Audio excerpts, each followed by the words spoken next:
Welcome to Rome. This is The Bittersweet Life with Katy Sewell and Tiffany Parks. Hello, this is The Bittersweet Life. I'm Katy Sewell. I'm Tiffany Parks. And today, Tiffany, you bring us a topic to explore. Yes, I was browsing the New York Times the other day, and I saw an article that was definitely click-worthy called "You're Pointing the Camera the Wrong Way," an opinion piece. And I thought, oh, this looks intriguing. It was about, we'll link to this article, by the way, in our show notes in case you'd like to read it. It is about the culture of selfies that we're living in right now.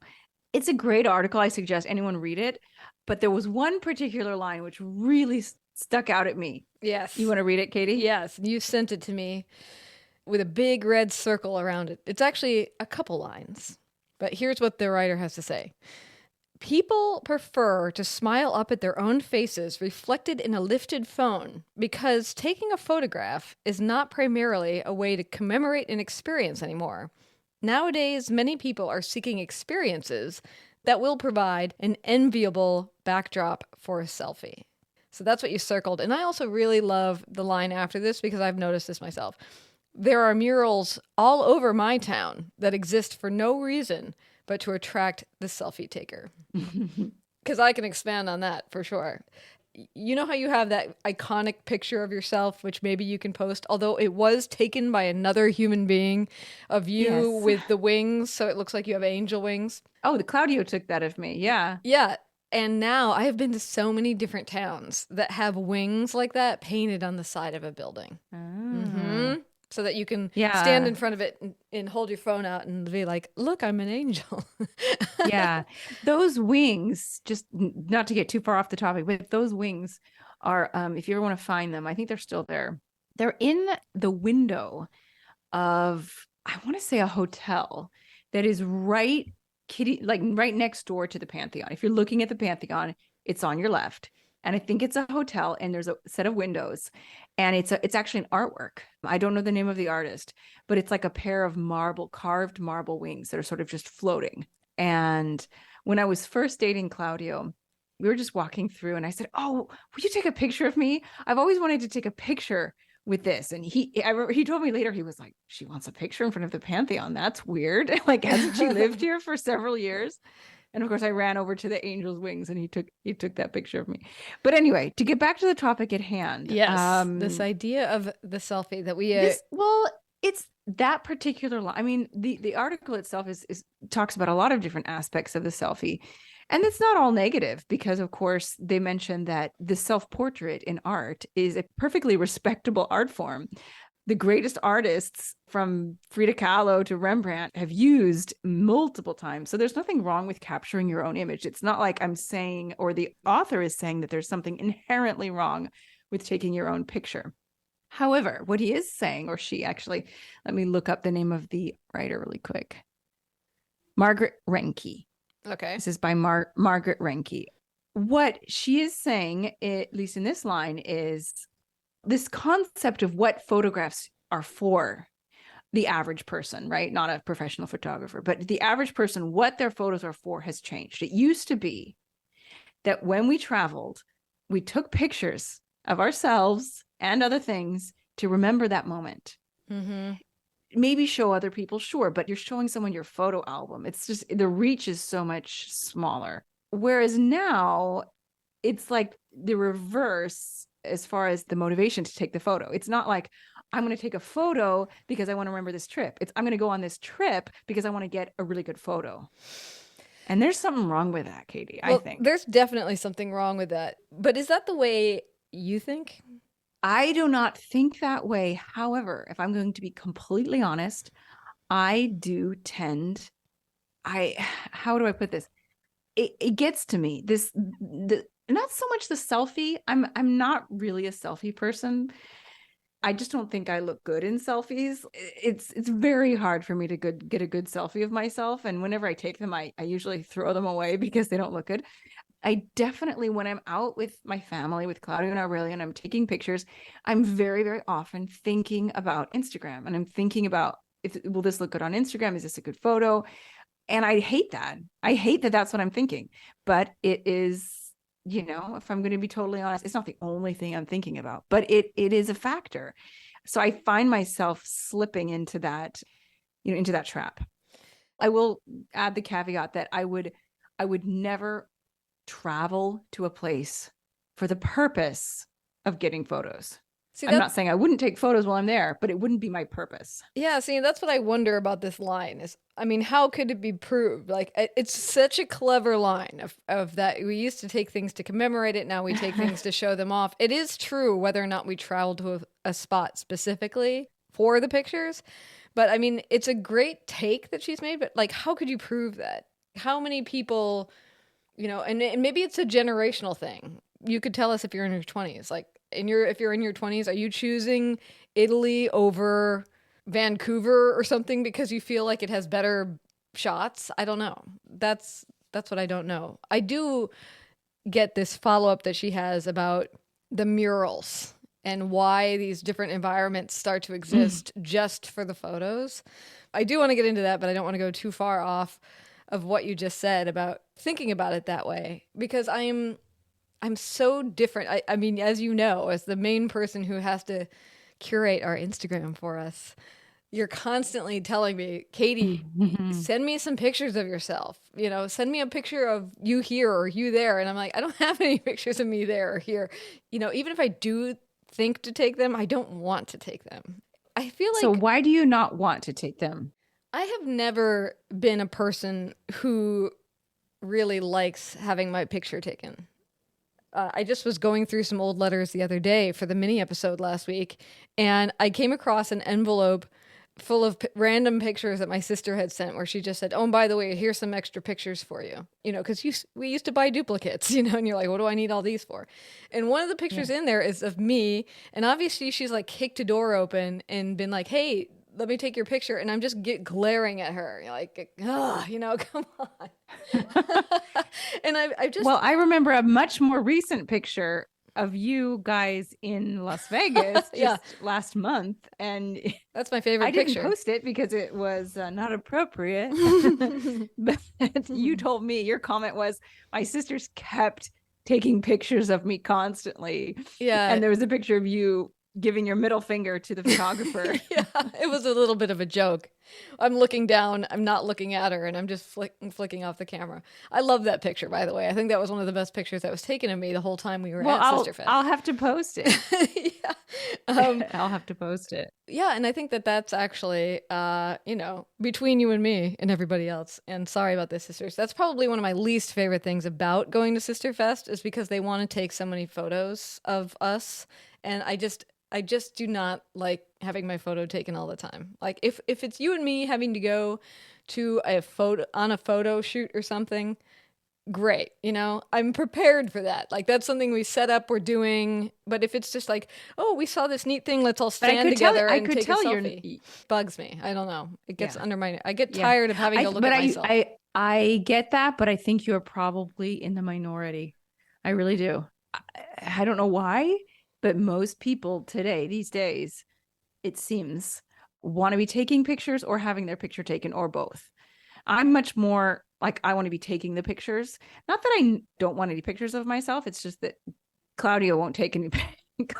Claudio is not an Instagram husband, and he will not sit and take pictures of me. And I know that. And I don't really like posing for them anyway. Like you said, if it's a photo shoot, absolutely, I'm all in. Like, I can strut my stuff for a photo shoot, but I'm not going to stand there with my husband taking the picture and pose like an Instagram influencer.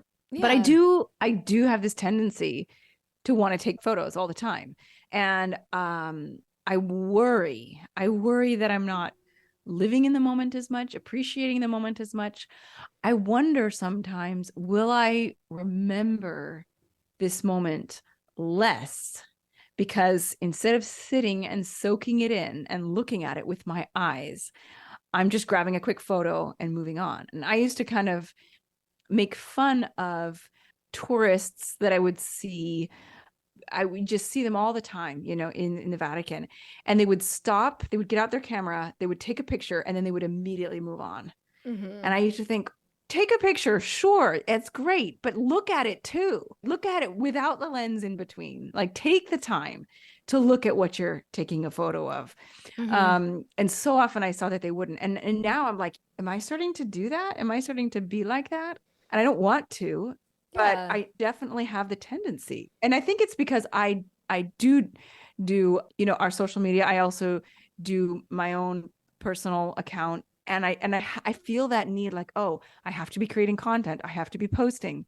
This is a great way to market yourself for free. So I got to take advantage of it. This is how it's done. So I got to do it. And I got to have good, nice pictures, because otherwise I won't get anybody seeing them. And, so then you fall down this trap of, am I wasting my day or life? Like, I mean, it can be as small as wasting a moment. It can be as big as wasting, I don't know. I don't want to say wasting my life, but you know what I'm saying? Yeah. And it really hit me the other day. I was just walking in Rome in the center. I was right by the Pantheon, and I was walking down that street, that one of the two streets that leads to the Pantheon, that when you walk down it, it just opens up before you. And it's so shocking if you've never seen it before.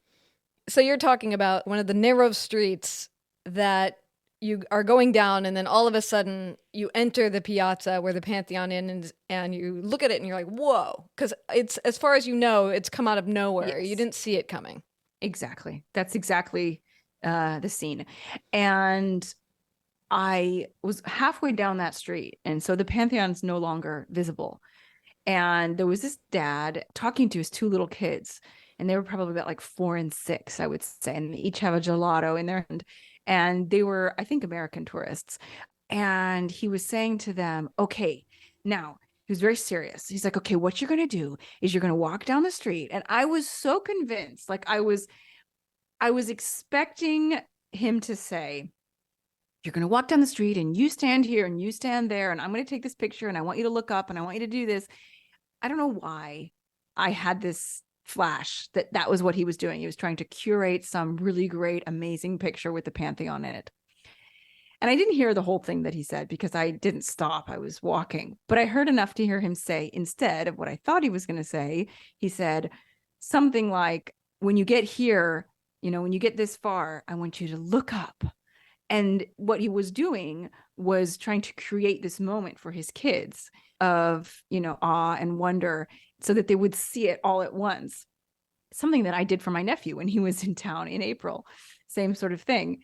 And I was just like so happy that I was wrong, that he was creating this experience for his kids instead of trying to capture something that was really for someone else. Because I feel like when we post on the internet, it's for someone else. It's not really for us anymore once we've put it out there. And so I worry about myself. I worry about, like, when I go places with my son and I'm, trying to take pictures of him, and he rolls his eyes now and I try to take his picture. And I think, am I really taking this picture for us, or am I taking it for, my Instagram followers? I mean, is it possible that you're taking it for both? Here's a question that came into my head when we were talking, with me mentioning how much I hate having my picture taken. That's not to say that I'm not glad that for pictures of me with other people, that I own them later. Because I'm sure we've all had the experience back when you only had a film camera and you'd go on a trip and you're just taking pictures of the sites, and then you're like, why did I not take any pictures of the people who are with me? Or whatever, like, these sites don't mean anything to me, or I don't even know where this is. We've all had that experience, like looking through photos we've taken in the past also. So it is true that the pictures that end up being the most precious and important are the ones of you or of other people that you were spending time with in these places. I do think that those become the most precious. So I'm not against the documentation of you or the people. And I bet whether or not you take pictures of Aurelio for Instagram now, when Aurelio's 17 years old, those pictures are going to revert right back to you. Like, those are going to be the pictures of your boy as a kid, and they're going to become important. By that point, Instagram may not even exist, or it was well moved on from when Aurelio was little. So I think the pictures can revert back to you. But that said, like, is the documentation taking from the moment? Maybe it's just a question of, like, how much time does the documentation take away from the moment? Like, if you snap a picture of yourself, well, that's it. If you snap a picture of yourself real quick, and you're like, oh, that's good, I'll put it on Instagram. Versus, I talked about, I think on this show, of sitting in an outdoor cafe and by a beach once and watching an Instagram boyfriend taking pictures of his girlfriend, trying to get it right with the sun going down behind her for at least a half an hour, if not longer. And she kept coming over, looking at it and being like, no, that's not right. Going back out there. And you just thought, unless this is what they were like, yeah, unless they were like, this, what would make a fun date? Let's try to go get the perfect shot at sunset.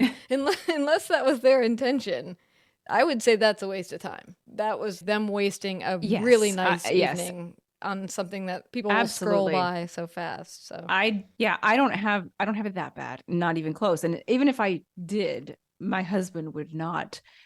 He would not indulge that. I'm lucky if he gets 2 shots of me and then I have to highly edit it. What I try to do sometimes is just get him to take a picture of me and Aurelio, because again, like you, it's like I want pictures with my son, and I'm constantly taking pictures of Claudio and Aurelio together. I have probably 300 different photos of them walking hand in hand down a Roman street, and I take a picture of them from behind. Like, I don't know how many pictures I have like that. And every time Claudio sees me like lagging behind because I'm taking pictures, he's always like, come on, don't take pictures. It's like, you're always taking pictures. But then when we get home, he takes my phone and he airdrops all the photos I took to himself. So right. I'm like, listen, if you want these pictures, you're going to have to like be a little bit more patient with me when I'm taking them. Yeah. But all that aside, I do think that, and it sometimes hits me, and it hit me one day when I was out with him. I was like, I wonder if I would really enjoy this moment more if I didn't feel this need, this compulsion to take photos. Every time I'm somewhere that's beautiful, or every time I'm somewhere that's picturesque, I feel like, oh, I got to get a picture of it, Mm-hmm. And I definitely think it does take something from the moment. Well, we could challenge you to an experiment. Next time you are the 3 of you going somewhere that might be potentially beautiful, maybe even extremely beautiful, you should leave your phone at home and not allow Claudio to loan you his for any reason, and just see. It's funny you said that, because we did go out, just the 2 of us though, a couple weeks ago, and I forgot my phone. It was nice. It was actually nice. Now, if it had been somewhere, it was just Rome. It was just the city where we live, and the streets we've walked down 100 times. So it wasn't like I was in a new place. That would have been much harder. But it reminds me of when I was in India at one of the guest houses. You get to talking to other tourists, and I met this man who, and now this was a long time ago. This was in 2007. So I think Facebook was just sort of like starting to be a thing, and of course Instagram was a long way off in the future. But he was telling me that he had been in Mexico, and I don't know where it is in Mexico, but there is a museum. It's like the museum of Frida Kahlo and Diego Rivera. It's like their home that got turned into a museum. And I've never been there, but this is what he told me.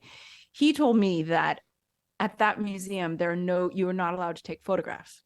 And that the reason is, it's specifically stated, it's not because they don't want people getting images of their paintings.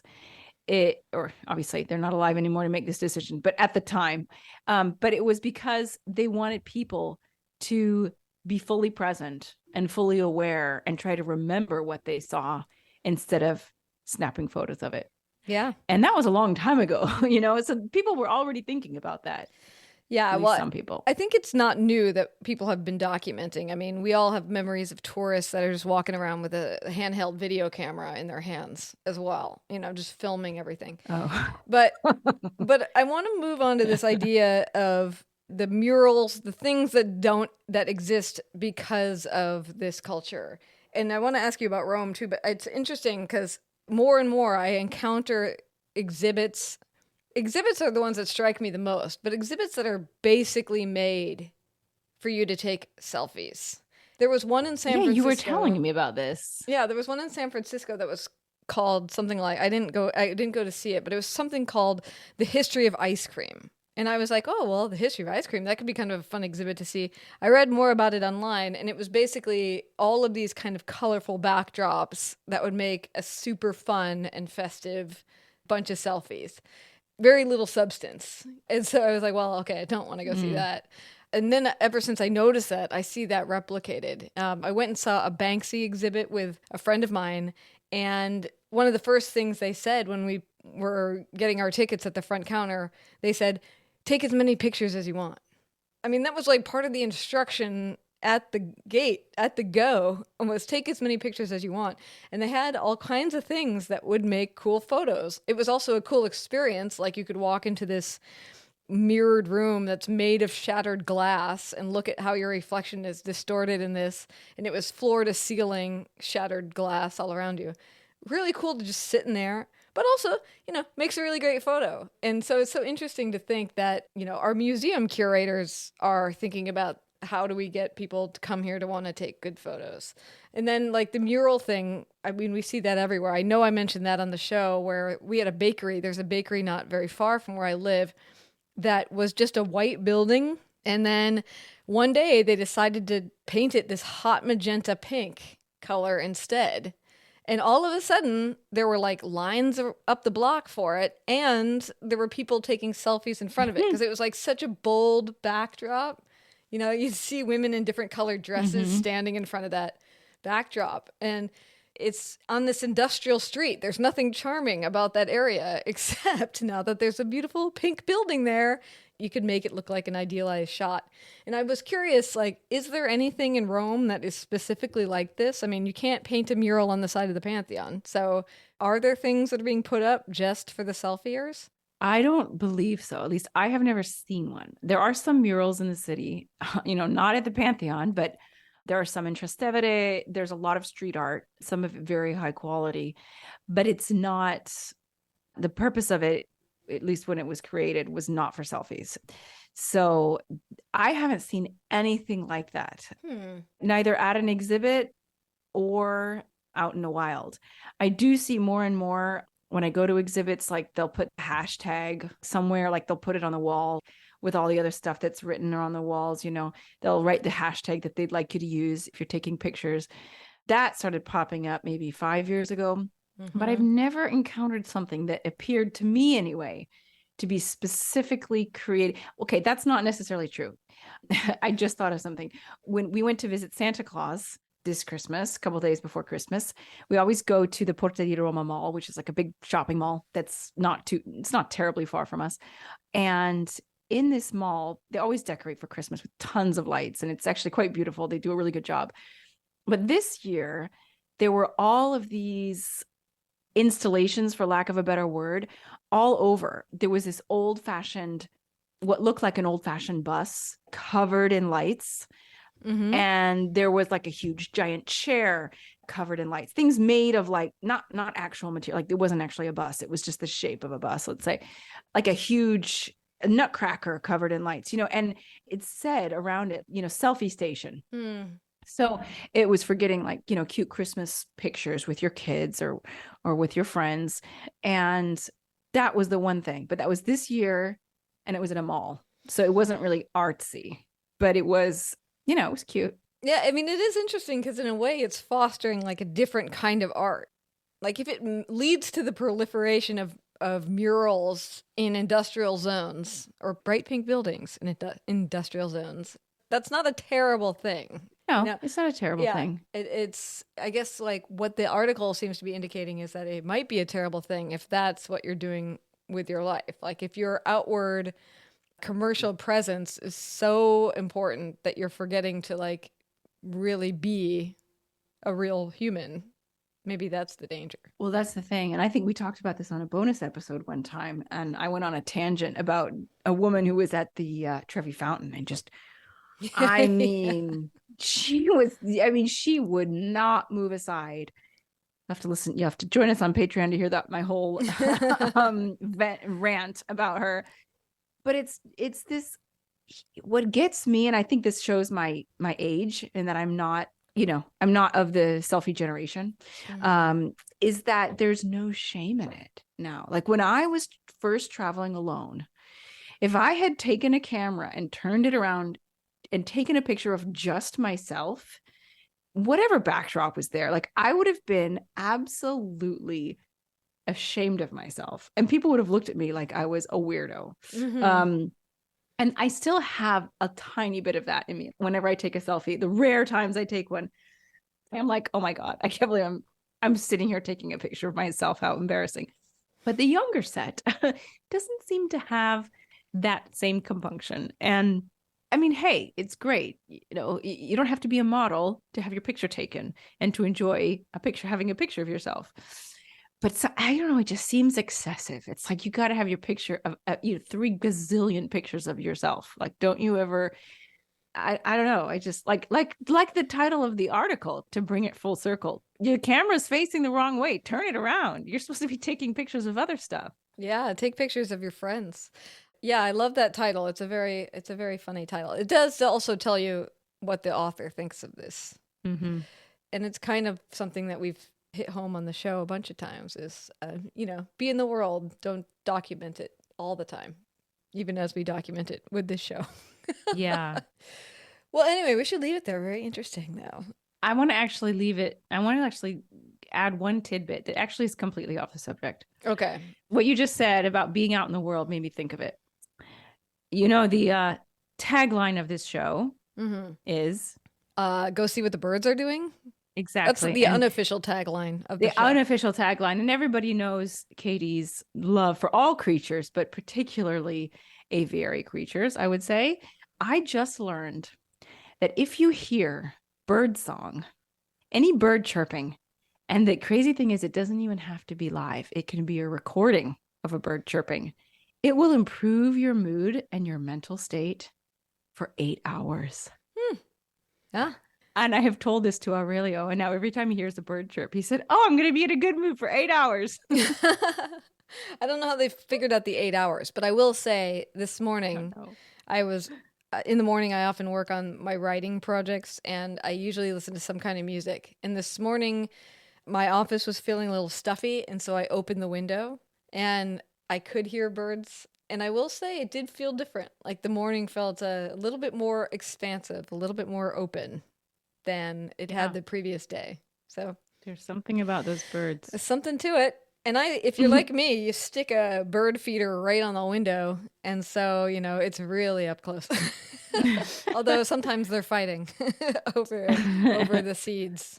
But yes, go see what the birds are doing. It's a shorthand for get out of your own head. Stop curating your life and go see what other creatures are doing instead. Absolutely. And until next time, this is The Bittersweet Life. I'm Katy Sewell. I'm Tiffany Parks. Join us again. Bye.